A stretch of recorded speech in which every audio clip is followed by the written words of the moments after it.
बहुत समय पहले वसुंधरा नगरी का राजा विक्रम अपने साहस और बुद्धि के लिए प्रसिद्ध था।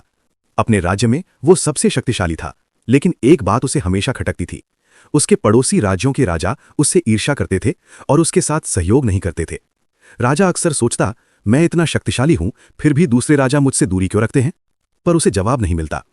एक दिन राज दरबार में एक वृद्ध संत आए। राजा ने उनसे पूछा, महाराज, इतना बल और वैभव होते हुए भी लोग मेरे साथ सहयोग क्यों नहीं करते? संत मुस्कुराए और बोले, महाराज, याद रखिए, जो झुक सकता है वही पूरी दुनिया को झुका सकता है। विनम्रता वो शक्ति है जो तलवार से भी बड़ी होती है। राजा को संत की बात समझ नहीं आई। संत ने कहा, कल सुबह मैं आपको इसका अर्थ समझाऊंगा। अगले दिन संत राजा को बगीचे में ले गए। उन्होंने एक विशाल वट वृक्ष और उसके पास खड़े सरल से गन्ने के पौधे की ओर इशारा किया। संत ने कहा, महाराज, हवा तेज चलेगी तो दोनों को देखना। कुछ ही देर में तेज हवा चली। वट वृक्ष अडिग खड़ा रहा, पर उसकी मोटी शाखाएं टूटकर नीचे गिरने लगीं। वहीं गन्ने का पौधा हवा के साथ झुक गया, लेकिन एक भी पत्ता नहीं टूटा। संत ने पूछा, कौन अधिक मजबूत है? राजा ने धीरे से कहा, जो झुक गया वही बच गया।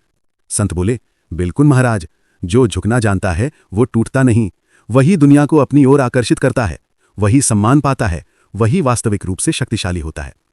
उस दिन से राजा विक्रम ने अपना व्यवहार बदला। वो दूसरे राजाओं से पहले झुककर अभिवादन करता, उनकी बातों को सम्मान देता, उनकी समस्याएं सुनता और उनसे सहयोग की पहल करता। धीरे धीरे वे सभी राजा उसके मित्र बन गए और उसी वर्ष एक बड़ी लड़ाई में सभी ने मिलकर राजा विक्रम का साथ दिया। राजा ने मुस्कुराते हुए कहा, संत सही कहते थे, जो झुक सकता है वही पूरी दुनिया को अपने साथ खड़ा कर सकता है। सीख: विनम्रता कमजोरी नहीं, सबसे बड़ी ताकत है। जो झुकता है वही टूटने से बचता है और वही सबसे बड़ा बनता है।